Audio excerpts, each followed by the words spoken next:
मेरा कस के, ओ मेरा कस के पकड़ लो हाथ, छुड़ाऊं तो छुड़ाया नहीं जा, छुड़ाऊं तो छुड़ाया नहीं जा, छुड़ाऊं तो छुड़ाया नहीं जा। मेरा कस के, ओ मेरा कस के पकड़ लो हाथ, छुड़ाऊं तो छुड़ाया नहीं जा। जब तक है जीवन गुरुवर, गुरुवर न बदले, जब तक है जीवन गुरुवर, गुरुवर न बदले, बदलने से पहले गुरुवर मेरे प्राण निकले, बदलने से पहले गुरुवर मेरे प्राण निकले। मेरे सिर पर, हो मेरे सिर पर हो तेरा हाथ, हटाऊं तो हटाया नहीं जा। मेरे सिर पर हो तेरा हाथ, हटाऊं तो हटाया नहीं जा। मेरा कस के, ओ मेरा कस के पकड़ लो हाथ, छुड़ाऊं तो छुड़ाया नहीं जा। समय ना निकालो गुरुवर तेरी बंदगी का, समय ना निकालो गुरुवर तेरी बंदगी का, आखिरी पल हो गुरुवर मेरी जिंदगी का। मेरे दिल पे, मेरे दिल पे लिखो तेरा नाम, मिटाऊं तो मिटाया नहीं जा। मेरे दिल पे, मेरे दिल पे लिखो तेरा नाम, मिटाऊं तो मिटाया नहीं जा। मेरा कस के, ओ मेरा कस के पकड़ लो हाथ, छुड़ाऊं तो छुड़ाया नहीं जा।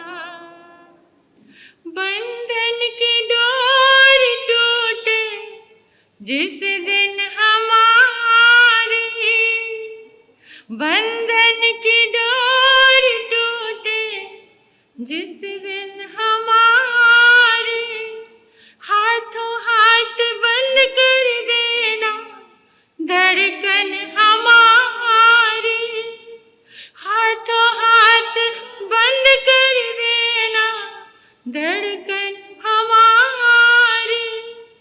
मेरा दिल, हो मेरा दिल किसी और के साथ लगाऊं तो लगाया नहीं जा।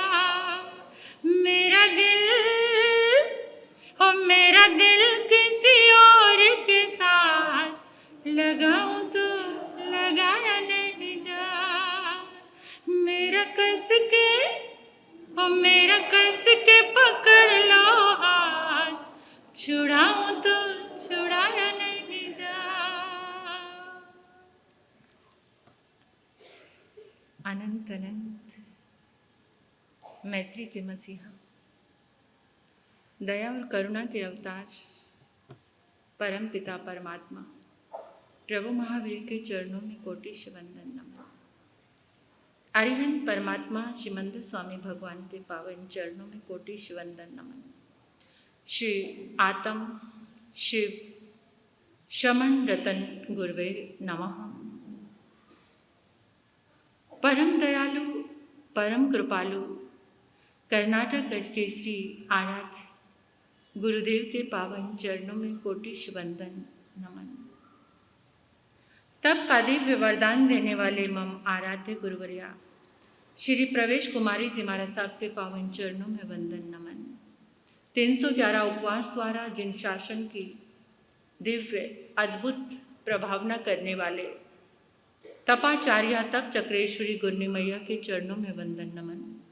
मेरे जीवन पर अनंत उपकार करने वाले, धर्म का दिव्य दान देने वाले आराध्य गुरनी मैया के पावन चरणों में वंदन करती हूँ, नमन करती हूँ। गुरु गणेश परिसर में विराजमान समस्त गुरुवर्या तुल्या महासती वृंद के चरणों में वंदन, नमन।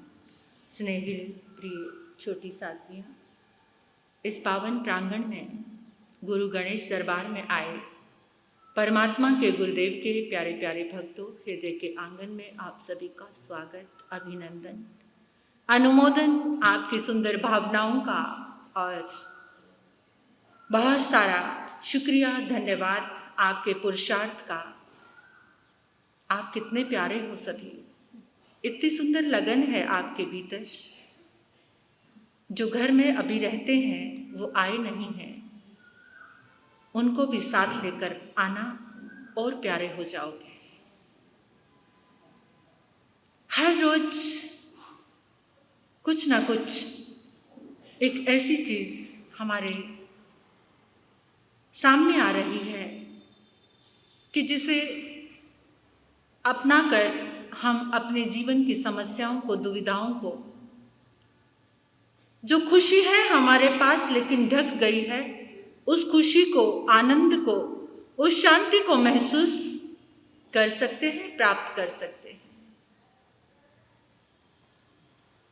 पहले तो एक गहरी वेदना और दर्द आपके समक्ष प्रकट कर रही हूं।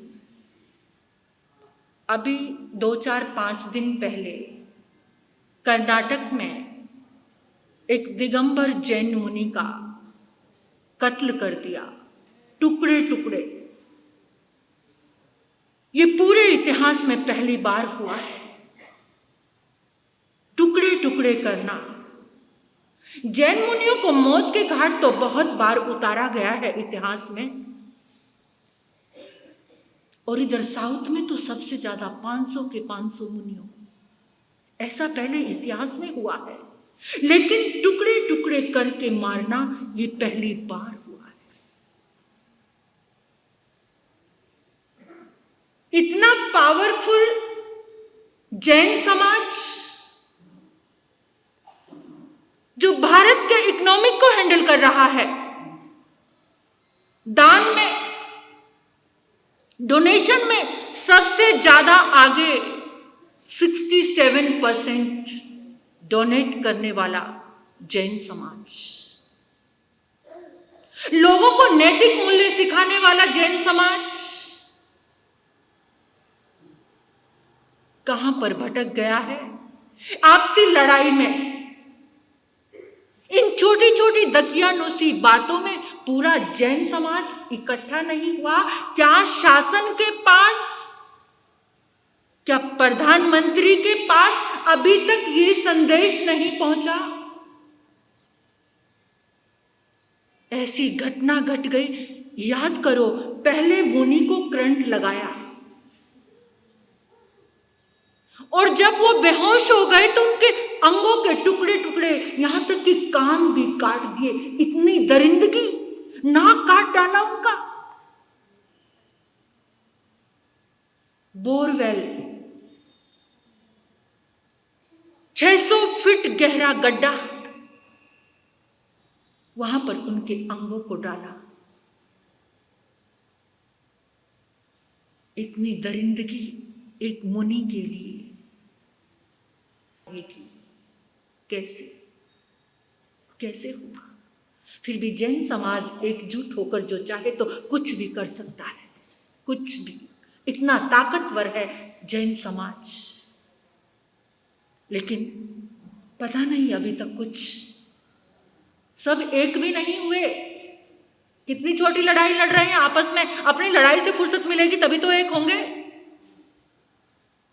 फूल और चावल चढ़ाने की लड़ाई तो खत्म हो जाए पहले। ये मेरे भगवान, ये तेरे भगवान,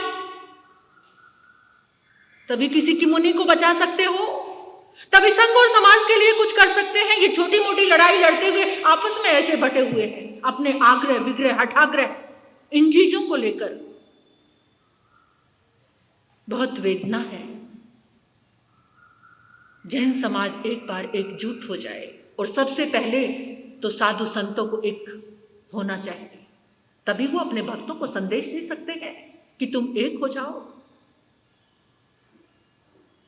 क्योंकि भक्त उनको फॉलो कर रहे हैं। अगर वो एक होकर कुछ संदेश दे तो दुनिया के पास पहुंचेगा। सोचने वाली बात है और दर्द वाली बात है। मैं तो एक छोटी सी साध्वी हूं, अपना दर्द व्यक्त कर सकती हूं। मैं जरूर स्थानकवासी साध्वी बनी हूं, लेकिन मेरे मन में किसी के लिए भी सच कह रही हूं, मैं इस मंच पर, इस धर्म पाठ पर बैठकर किसी धर्म के लिए कोई मनभेद नहीं है। अभी आप सुन रहे थे ना नमोकार मंत्र की महिमा, कहीं भर किसी भी मत में अरिहंत हुए हैं। धर्म की बात नहीं कहूंगी, ये धर्म तो अब हमने बना दिया, ये मत है, संप्रदाय। किसी भी संप्रदाय में अरिहंत का दर्शन हुआ है, किसी भी संप्रदाय में सिद्ध हुए हैं, किसी भी मत में। और यहां तो वो परमात्मा प्रभु महावीर को कितनी तकलीफ हो रही होगी अगर किसी पिता का एक बेटा इंजीनियर बन जाए, एक डॉक्टर बन जाए, एक सीए बन जाए, एक संत बन जाए, तो क्या पहचान खत्म हो जाएगी? अगर कोई डॉक्टर है उसको तकलीफ होगी तो उसके पिता को दर्द होगा। ऐसे ही कुछ मान्यताओं को वहन करते हुए हम लोग इस संसार में आगे बढ़ रहे हैं, लेकिन परमात्मा के सिद्धांतों को और अहिंसा को तो चोट पहुंच रही। दर्द की बात है। मैं चाहती हूं आज उस मुनि की को श्रद्धांजलि देने के लिए आज कोई भी रात्रि भोजन नहीं करेगा। आप सभी जितने लोग यहाँ पर बैठे हैं, आज कोई भी रात्रि भोजन नहीं करेगा। जहां जहां संदेश पहुंचाओ, तुमसे कुछ बनता है तो कुछ इतना अच्छा करो, इतना अच्छा करो जहां तुम्हारी पहुंच है, किसी के पास भी। जैन संतों के साथ ऐसा कभी दुर्व्यवहार ना हो, इस रूप में कुछ जागरण करो। हम सभी को जागृत होने की जरूरत है। कारण क्या रहा पता नहीं, लेकिन मुनि के तो टुकड़े हो गए ना, कारण चाहे कुछ भी हुआ। हार्दिक वेदना है उन बड़े बड़े लोगों के लिए कि जो कुछ भी कर सकते हैं, करना चाहिए। कर्नाटक गवर्नमेंट को मुनि के उस बलिदान को न्याय मिलना चाहिए कि ताकि कोई जुर्रत ना कर सके आगे ऐसा गंदा काम, दुष्ट काम करने की।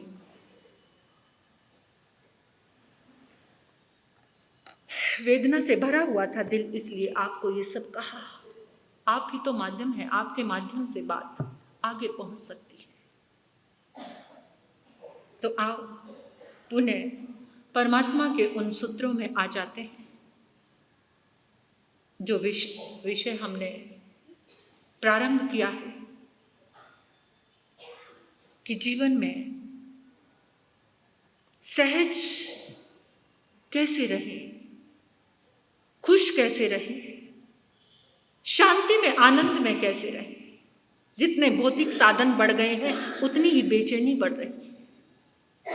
जितने भौतिक साधन हैं, साधनों को यूज, पहले लोग हर काम अपने हाथ से करते थे, सुखी रहते थे, और आज यहां तक कि पानी भी कुएं से लेकर आते थे, पूरे पूरे परिवार का भोजन बनता था, फिर भी लोगों के पास धर्म करने के लिए समय रहता था। धर्म की बात तो दूर जाने दो, आज तो अपने छोटे से बच्चे को समय देने का पिता के पास टाइम, और वो बच्चा बेचारा कहता है, हे भगवान काश तूने मुझे मोबाइल बना दिया होता। वो छोटा बच्चा क्या कहता है, हे भगवान काश तूने मुझे मोबाइल बना दिया होता, जिसको पापा हर समय अपने साथ रखते हैं। मेरी तो बात भी नहीं सुनते, कुछ कहता हूं तो 2 मिनट रुक, 2 मिनट बाद में आना। क्या किसी के लिए समय, तो धर्म के लिए क्या समय होगा। फिर भी मुझे नाज है मेरे जालना श्री संघ पर, आप गुरुदेव की इस पावन ऊर्जा में रहकर धर्म से जुड़े हैं। इतनी अच्छी बड़ी संख्या में आप लोग इन धर्म अक्षरों को सुनने के लिए आते हैं। आप बहुत भाग्यशाली हैं, पुण्यशाली हैं। इस पुण्य का इसी तरह से वर्धन करना। तो कल मैं आपके समक्ष एक बात लेकर आई थी कि सोना कैसे है, यत्नपूर्वक सोना। परमात्मा इसको कहते हैं कि जो यत्न से सोता है वो हमेशा बुरे कर्मों से दूर रहता है, उसका जीवन भी खुशहाल रहता है, उसका परिवार भी खुशहाल रहता है, जो यत्न के साथ, विवेक और जागरण के साथ सोता है। तो कल मैंने आपको बताया था कि आपको उत्तर दिशा में स्थिर करके नहीं सोना। ये भारत की बात है। अगर कोई ऑस्ट्रेलिया में रहता है, तो उसे दक्षिण दिशा में स्थिर करके नहीं सोना, वहां पर उत्तरी गोलार्ध रहता है। अब मैं आपको एक बात और बता देती हूँ कि बेस्ट दिशा कौन सी है। East is the best. जो पूर्व दिशा में आपका सिर रहेगा वो सबसे अच्छा है। अगर नहीं तो फिर पश्चिम में थोड़ा चलेगा, दक्षिण में थोड़ा कम, उत्तर में तो बिल्कुल भी नहीं। अब कुछ धर्म की बातें मैंने आपको बताई थी कि जब आप बिस्तर पर जाते हैं,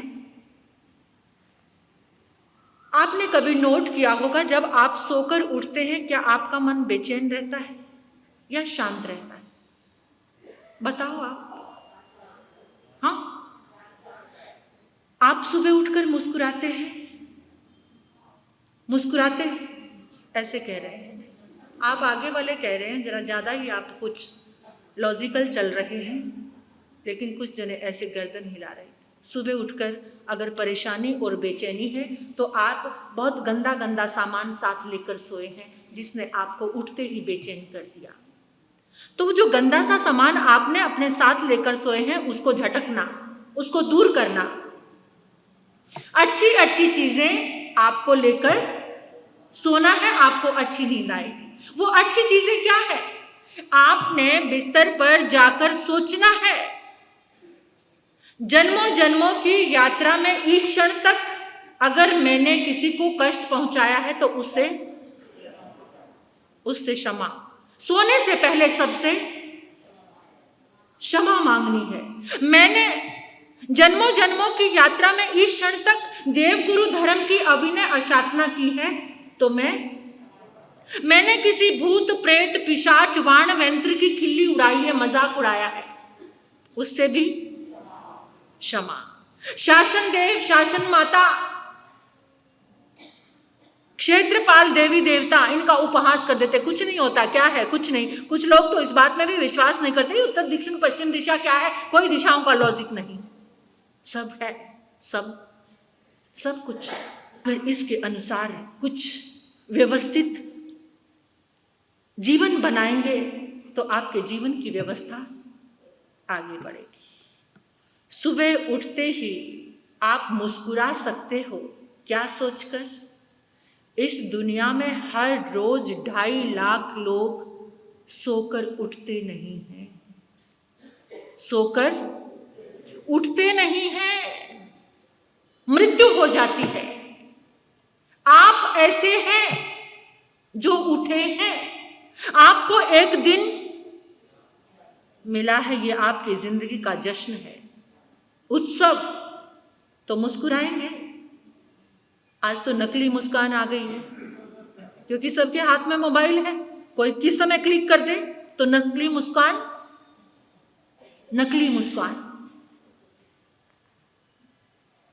आपको सही मायनों में मुस्कुराना है, क्या सोचकर? हे प्रभु, आपका बहुत बहुत धन्यवाद, मुझे जीने का एक दिन और मिला। अगर आप सारे नेगेटिव सामान को वोसरा देते हैं, सोने से पहले उसको छोड़ देते हैं, तो आप अवश्य ही सुबह उठकर मुस्कुराएंगे, आप हल्के होकर उठेंगे, आपको लगेगा कि मैं ऊर्जावान हो गया हूं। वो गंदा सामान जो आपने किसी के लिए कुछ गलत सोचा, मैं आज सुबह उठकर एक चिंतन कर रही थी। चिंतन क्या? वो चिंतन था जो प्यार है वो यूनिवर्सल ट्रुथ है, प्यार। आप नफरत में या गुस्से में कितनी देर रह सकते हैं? पूरा दिन रहेंगे? रह सकते? और प्यार में आप झूठ बोलते हुए कितना टाइम रह सकते हो? बोलो, पूरा दिन झूठ बोलते रहोगे? हाँ, पूरा दिन झूठ। ऐसा झूठ कि पानी को अगर पानी कहोगे तो सत्य हो जाएगा, क्योंकि पानी, मां को अगर मां कहोगे तो सच हो जाएगा। पूरा दिन झूठ बोलकर आप रह सकते। आप झूठ में 1 घंटा भी बिताना मुश्किल, और सत्य में, सरलता में आप पूरी जिंदगी निकाल सकते हो, और माया में, कपट, छल में। तो ये चीजें क्या है? उसको देखो कि जो पूरे ब्रह्मांड ने हमारे सामने उपस्थित किया है वो सत्य है। कम से कम जब बिस्तर पर सोने के लिए जाते हो तब तो सत्य का आचरण कर लो। जो भी कुछ गलत है उसको सोने से पहले करके देखो, याद करो इन पलों को, आपको अच्छी सी नींद जरूर आएगी। इस त्यागने को कहते हैं कि भावना और योग का शुद्धिकरण करना। भावना और योग, योग तो आप बहुत कर रहे हैं, और योग की एक बात को आप समझ लो, योग में जो क्रिया आपको सबसे पहले सिखाई जाती है वो क्या है? श्वास को लेना, और जब आप श्वास छोड़ते हैं तो आपके श्वास को कौन ले लेता है? बोलो, जब हम श्वास छोड़ते हैं तो कौन लेता है? हाँ, पेड़। क्योंकि हम क्या छोड़ रहे हैं? Carbon dioxide. तो उसको कौन लेता है? हम श्वास छोड़ते हैं और हमारे श्वास को कौन लेता है? और वो छोड़ते हैं तो कौन लेता है? हम लेते हैं। तो आधा श्वास हमारा कहां टंगा हुआ है? कहां टंगा हुआ है? पेड़ पर। पेड़ों पर हमारा श्वास, ये हमारा जो श्वसन तंत्र है ये पूरा हमारे पास नहीं है, ये आधा पेड़ पर टंगा हुआ है। क्योंकि पेड़ क्या छोड़ रहे हैं? क्या छोड़ते हैं? ऑक्सीजन, जिससे हम, और फिर भी हम आज ढोल बजा बजा कर कह रहे हैं पर्यावरण की सुरक्षा करो, पर्यावरण का बचाव करो, पेड़ लगाओ, पौधे लगाओ। अगर जिसको सही मायने में अपना श्वास समझ आ गया तो वो कभी भूल कर भी पेड़ को काटेगा नहीं, क्योंकि हमारा श्वास कहाँ टंगा हुआ है? पेड़ पर टंगा हुआ है। अपने शरीर में आप जो चाहो आप वो डाउनलोड कर सकते हो। ऐसी शक्ति, ऐसी संरचना है, क्योंकि हमारा पूरा अस्तित्व इस पूरे प्रकृति का एक हिस्सा हम हैं, और पूरी की पूरी हमारी जो ऊर्जा है उसका एक हिस्सा है। सब हमारे लिए उपकारी है। फिर भी हम इतनी शिकायत करते हैं, इतने नाराज रहते हैं, उपकारों की ओर ध्यान नहीं जाता, उनके प्रेम की ओर ध्यान नहीं जाता। अगर प्रेम से भरकर प्रतिपल इस पूरे ब्रह्मांड का, इस पूरी प्रकृति के उपकारों को याद करोगे तो शिकायत का एक अवसर भी आपके पास नहीं। प्रेम ही प्रेम महसूस होगा भीतर से। धन्यवाद और थैंक्स ही निकलेगा, शुक्रिया ही निकलेगा। हर चीज, हर एक वस्तु, हर एक जीव हमारी मदद कर रहा है।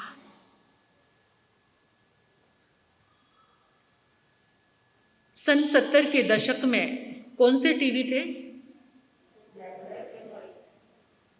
और वो जो घर के ऊपर क्या लगा होता था? एंटीना। और जब वो टीवी में कुछ गड़बड़ हो जाती थी, एकदम लाइनें लाइनें आने लग जाती थी, क्योंकि वो मेरे ज़माने का भी टीवी है, तो उस समय तो वो लाइनें लाइनें आती थी तो क्या करते थे आप? हाँ, आप ऊपर छत पर जाते थे और एंटीना को क्या करते थे? उसको बैलेंस करते थे, है ना? सीधा टेढ़ा कैसा होता था कि ताकि चित्र, और उस एंटीना को सीधा करते ही पूरा संसार आपके कमरे में आ जाता था। ये हमारा शरीर क्या है? एंटीना। इसको अगर आप सीधा कर लोगे तो सारी डाउनलोडिंग हो जाएगी नेचर की, प्रकृति की, सारा कुछ तुम्हारे भीतर। लेकिन इसको सीधा कहाँ कर रहे हैं हम? रात को सोते हुए भी इतनी नकारात्मक चीजों को लेकर सोते हो। ये तुम पर डिपेंड करता है कितनी सकारात्मकता को परमात्मा के चरणों में समर्पित होकर सोइए ना। सोना यत्ना के साथ, सारे नकारात्मकता को छोड़कर जब आप सोते हैं तो मैं गारंटी से आपको कहती हूं, आप सुबह उठकर अपने आप मुस्कुराने लग जाएंगे। सुबह उठकर आप धन्यवाद देने लग जाएंगे। सुबह उठकर आपके भीतर में समर्पण आ जाएगा, प्रेम से भर जाओगे आप। घर का वातावरण, अपना जीवन सुंदर बनेगा। इसलिए परमात्मा कहते हैं यत्ना का प्रयोग करो। अब गुरनी मैया के मुखारविंद से आप श्रवण करेंगे। आगे बहुत एक गजब का विषय आने वाला है। कहाँ भोजनतो, कैसे भोजन करें। ये बहुत अहम विषय है, उसमें आपको बहुत सारे टिप्स मिलेंगे। तो किस तरह का भोजन, ये बहुत अलग होगा। आप सभी सुनना और कुछ नोट करने के लिए भी अपने पास रख लेना। इसमें बहुत सारी साधनाएं आपके समक्ष आएंगी। गुरनी मैया के मुखारविंद से आप सुनेंगे। ओम